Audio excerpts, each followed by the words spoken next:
First and foremost EC వాళ్ళు ఏం చేస్తున్నారంటే రిటైర్ అయిపోయాక ఉద్యోగాలు తీసుకుంటున్నారు. అది ఎవరు స్టార్ట్ చేశారు? వీళ్ళని అన్నాం. కాంగ్రెస్ హయాంలో చీఫ్ ఎలక్షన్ కమిషనర్ రిటైర్ అవ్వగానే అతనికి 2006లో ఎంపీగా తీసుకున్నారు. మోహిందర్ సింగ్ గిల్ మంత్రి చేశారు, మినిస్టర్ ఆఫ్ స్టేట్ స్పోర్ట్స్. అలా 10 సంవత్సరాలు అక్కడ తిరిగాడు. వీళ్ళు అదే చేస్తున్నారు. వీళ్ళేదో ఉద్యోగాల కోసం తిరుగుతూ ఉంటారు. పాపం మంచి పవర్ అథారిటీ అలవాటు అవి 66వ సంవత్సరంలో తగ్గిపోవటం కష్టం. సో ఫస్ట్ ఆఫ్ ఆల్ అది. సెకండ్ తర్వాత నేను మన ముగ్గురు మిత్రులు చెప్పింది చాలా చక్కగా చెప్పారు. ఎవరో ఒకరు ఒక చిన్న విషయం తీసుకొస్తున్నా. ఎలక్షన్ కమిషన్ నమ్మకం పెంచుకోవాలంటే వాళ్ళు ప్రతి రాజకీయ పార్టీ 2 సంవత్సరాలకి ఎలక్షన్ కండక్ట్ చేసుకోవాలి. పార్టీలో ఇంటర్నల్ ఎలక్షన్ అది ఇంప్లిమెంట్ చేయమనండి. అది కూడా వెళ్ళే మాకు నేషనల్ పార్టీ కూడా గదిలో కూర్చొని ఒక్క అంత నయ్యి పారే అతన్ని ఎన్నుకున్నామని చెప్పి రాసి ఇచ్చేస్తున్నారు. అలాగే ప్రాంతీయ పార్టీలు కూడా మన వెంకటేశ్వర గారికి చక్కగా తెలుసు. గదిలో కూర్చొని నువ్వు ప్రెసిడెంట్ నేను ప్రెసిడెంట్ కాదు ఇది అంటారు. అయిపోయి ఎలక్షన్ కమిషన్ ఫుల్ పవర్స్ ఉన్నాయి. మీరు ఇంటర్నల్ ఎలక్షన్స్ కండక్ట్ చేయండి. అన్ని పార్టీలకి ఒకే రూల్ పెట్టాలి. అంటే నువ్వు వెళ్ళి గదిలో వెళ్ళి నేను ఎలక్ట్ అవ్వా నువ్వు ఎలక్ట్ అవ్వావు అని పెట్టుకుని తిరగటం కాదు. ఎందుకంటే అందరికి తెలుసు ఇక్కడెవరు బయట అన్నా అనకపోయినా మన ఎలక్షన్ ప్రాసెస్ అంతా ఎందుకు పడైపోయింది. వంశాలు పరిపాలించేస్తున్నారు దేశం అంతా. సో మీరు అడిగిన ప్రశ్నకి ఎలక్షన్ కమిషన్ ఎంతో చేయొచ్చు. ఒక చిన్న క్వశ్చన్ సార్ చెప్పండి. అంటే ఎందుకంటే ఈ పార్లమెంటరీ వ్యవస్థలో మీరు చాలా సీనియర్ కాబట్టి ఎందుకు పాన్ కార్డుకు ఆధార్ కార్డుకు లింక్ చేయలేకపోతుంది ఎలక్షన్ కమిషన్? భారత రాజ్యాంగానికి సంబంధించిన విషయాలు ఎందుకు ఇంకా పెండింగ్ లో పెడుతున్నారు? ఆధార్ కార్డు మీకు 5,000 రూపాయలకి నేను ఇప్పిస్తాను. దొంగ కార్డు మీకు త్రిపుర బోర్డర్లో బంగ్లాదేశ్ బోర్డర్ దగ్గర బస్ ఎక్కగానే ఆ 50 మందికి ఆధార్ కార్డులు ఇచ్చేస్తున్నారు. జమ్మూ వెళ్తారా హైదరాబాద్ వెళ్తారా? దొంగ కార్డు. దొంగ కార్డు. తర్వాత వెంకటేశ్వర గారు మీ మాట్లాడవచ్చా? Special intensive revision election commission చేసిన తప్పు ఏంటంటే ఎలక్షన్ నవంబర్ అక్టోబర్లో ఉండగా వీళ్ళు దుకాణం జూలైలో స్టార్ట్ చేస్తారా? అది జనవరిలో స్టార్ట్ చేయాలి. ప్రతి రాష్ట్రంలో దొంగ ఓట్లు ఎక్కడున్నాయి? ఒక సంవత్సరం ముందు స్టార్ట్ చేస్తే గొడవే లేదు కదా. Election commission special intensive revision చేయటంలో ఒక 3-4 కోట్ల ఓట్లు బయటికి వెళ్ళిపోతారు. దొంగ ఓటర్లు అక్కడ ఉండినా రారు, భయపడతారు, వాళ్ళు పట్టుకుంటారేమో అని. అది చేయాలి. అది నేను చేయొద్దు మీరు చేయొద్దు అని చెప్తే ఈ సిస్టమ్ ఏముండదు. మీకు ఇంకో విషయం కూడా చెప్తున్నారు. రాజ్యాంగం రాజ్యాంగం రాజ్యాంగం అని అందరూ అంటున్నారు. రాజ్యాంగం రాళ్ళ మీద రాసలేదు, కాగితాల మీదే. ఇవాళ నెపోలో ఏమన్నారు? 2008-9లో రాసిన రాజ్యాంగం తీసేస్తున్నాం అన్నారు. 16-15 సంవత్సరాలు. బంగ్లాదేశ్లో ఏమన్నారు? చింపి పారేశారు. రాజ్యాంగం అంటే ప్రజలకు కాన్ఫిడెన్స్ ఉండాలి. ఒక మంచిగా ఉన్నది అదేం పనిచేయదు, ఇది పనిచేయదు, దుబ్బేశారంటే ఇది అందరూ గొయ్యి తోకుంటున్నాం. మనమే గొయ్యి తోకుంటున్నాం. మన కుటుంబంలో కొన్ని లోపాలు ఉండొచ్చు, బయట ఎక్కువ చెప్తావా? సరిదిద్దుకోవాలి. సో తప్పకుండా ఎలక్షన్ కమిషన్ యాంకర్ గారు అడిగిన దానికి ఎన్నో ఫుల్ పవర్స్ ఉన్నాయి. నేను చెప్తున్నాను కదా, స్పెషల్ ఇంటెన్సివ్ రివిజన్ చేయాలి. కానీ ఇలా చేయొచ్చా?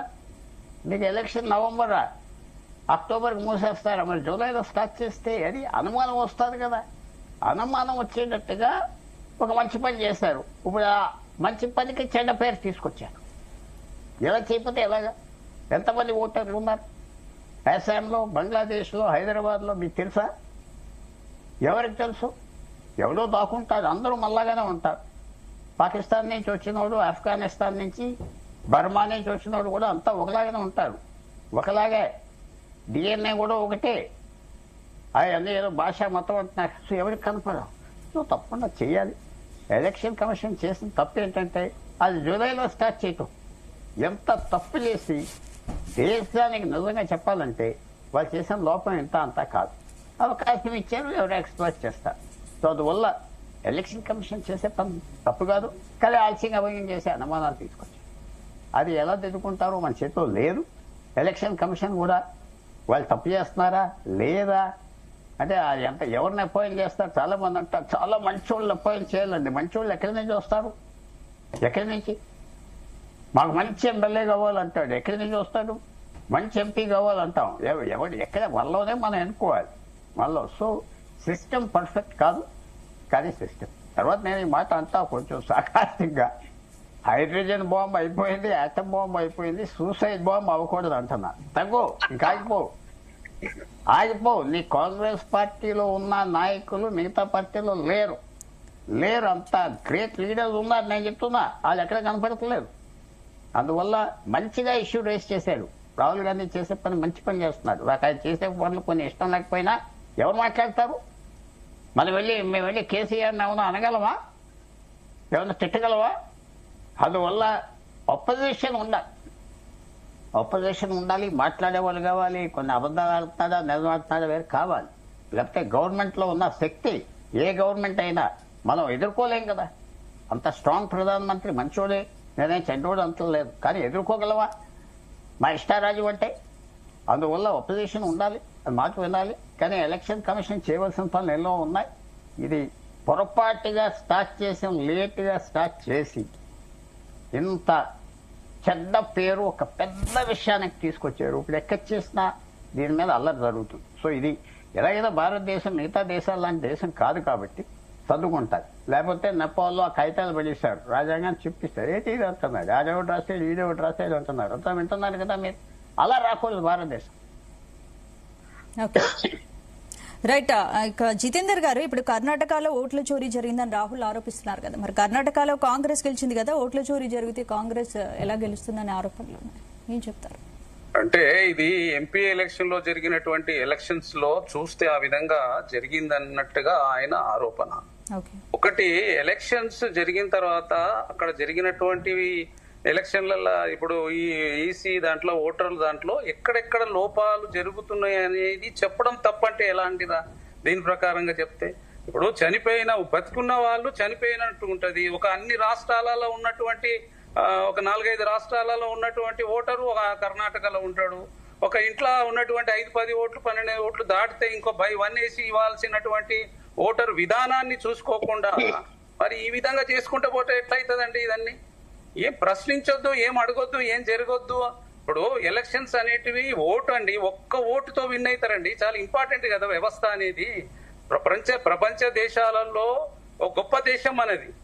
దాంట్లో జరుగుతున్నటువంటి లోపాలని ఒక ప్రతిపక్ష నాయకుడుగా బయట పెట్టినప్పుడు వెల్కమ్ చెప్పాలి, ఆహ్వానించాలి. అంటే మీరు చేసే ఆరోపణలతో ఎన్నికల సంఘం మీద ప్రజల్లో నమ్మకం తగ్గే అవకాశాలు ఉన్నాయి కదా. ఎందుకుంటదండి?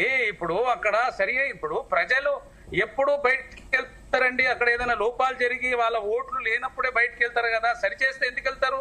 సరైన పద్ధతిలో లక్షల ఓట్లు ఎందుకు తీసేస్తారండి? ఎందుకు పెడుతున్నారు, ఎందుకు తీసేస్తున్నారు? క్వశ్చన్ కదా అది. పెట్టడం ఎందుకు, తీయడం ఎందుకు? పెట్టినప్పుడే ఎంక్వైరీ చేయొచ్చు కదా. ఇప్పుడు పుల్లారావు గారు అన్నట్టుగా హడావిడిగా ఎందుకు చేస్తున్నారు దాన్ని? మీకు 11 సంవత్సరాలు ఇప్పుడు ప్రభుత్వ పరంగా అవకాశాలు ఇచ్చింది బీజేపీ ప్రభుత్వానికి. ఎవరు చేసినా కూడా ఎలక్షన్ కమిషన్ 2-3 ఉంటారు. మిగతా వ్యవహారాలంతా చూసేది వివిధ రాష్ట్రాలలో పార్టీలు, మున్సిపల్ కమిషనర్లు, కలెక్టర్లు, ఆర్డీఓ, ఎంఆర్ఓ చేయాల్సినటువంటి పనులు ఇవన్నీ. పరిపాలన విభాగాన్ని ఎలక్షన్స్ కు వచ్చినటువంటి ముందు టైంలో 2 నెలల ముందో 6 నెలల ముందో మొదలుపెట్టి ప్రక్షాళన చేయాల్సిన అవసరం ఉంది కదా. దానివల్ల అనేక రాష్ట్రాలలో మా కాంగ్రెస్ ఓట్లు చాలా కొల్లగొడుతున్నారు. మరి వేరే రకంగా దొంగ ఓట్లు ఎంట్రీ చేపించేసి విన్ అయ్యి మా ప్రభుత్వాలు రాకుండా ప్రయత్నాలు చేస్తున్నారు అన్నట్టుగా మాకు ఒక అభిప్రాయం ఉంది. దాన్ని తేటాతెల్లి చేయండి. మరి ఎందుకు చేయరు మీరు దాన్ని? ఎందుకు దిగారు మీరు? వాటిని చెప్పడమే తప్ప ఇది. అధికారులను ఎందుకు ఉపయోగించుకోరు? ఎందుకు చేయరు? ఎందుకు ఈ ప్రజాస్వామ్యాన్ని రక్షించారు? ప్రజాస్వామ్యాన్ని రక్షించమని చెప్తున్నాము. తప్పేముంది రాహుల్ గాంధీ గారు చెప్పే దాంట్లో విధానంలో? అంటే దొంగ ఓట్లు ఎక్కడైనా ఈ రాష్ట్రంలో జరిగినప్పుడు ఇంకో రాష్ట్రం వాళ్ళని దొంగ ఓట్లు ఎక్కించుకొని అక్కడ ఉన్నటువంటి ప్రజాప్రతినిధులు చేసి పార్టీలు ఎన్నుకోవాలా? ఇక ప్రపంచమంతా దేశమంతా వాళ్ళే చూడాలా? దేశమంతా వాళ్ళే పరిపాలించాలా? ఇది ఎక్కడ ప్రపంచం అండి? ఇది ఈ విధంగా ఉండడం కరెక్ట్ కాదు కదా. ప్రజాస్వామ్య దేశం మనం ఇది. ప్రజాస్వామ్య దేశంలో బతికిన వాళ్ళని చచ్చిపోయే రకంగా చూపించుడు, ఒక్కొక్క ఇంట్లో 1,00,000 ఓట్లు చూపించుడు, 50 ఓట్లు చూపించుడు, 100 ఓట్లు చూపించుడు, ఒక కాన్స్టిట్యూన్సీలో 1,00,000 ఓట్లు చూపించుడు అనేది కరెక్ట్ కాదు. నేను చిన్న సబ్మిషన్ చేశాను. మీరు ముగ్గురు పెద్ద పార్టీలు ఇంటర్నల్ ఎలక్షన్స్ కు పార్టీలో ఉండాలని నేను ఎప్పుడైతే చెప్తున్నా. ఎకనామిక్స్ కాదు, కోర్టులో కేసులు కూడా వేశారు. అది ఒప్పుకుంటారా? మంచిది కదా, మంచిది కదా. అందరూ మనం అనుకున్న బ్రోకర్స్ ప్రతి పార్టీలో పోతారు కదా. పోతారండి. ఇప్పుడు అదే కదా ఇప్పుడు ఇక్కడ ఇంకొకటి ఏంటంటే మీరు ఇంత ముందు కూడా చాలా సందర్భాలలో చెప్పినారు, ఎలక్షన్ కమిషన్ అనేది పార్టీలలో కూడా ఒక చిన్న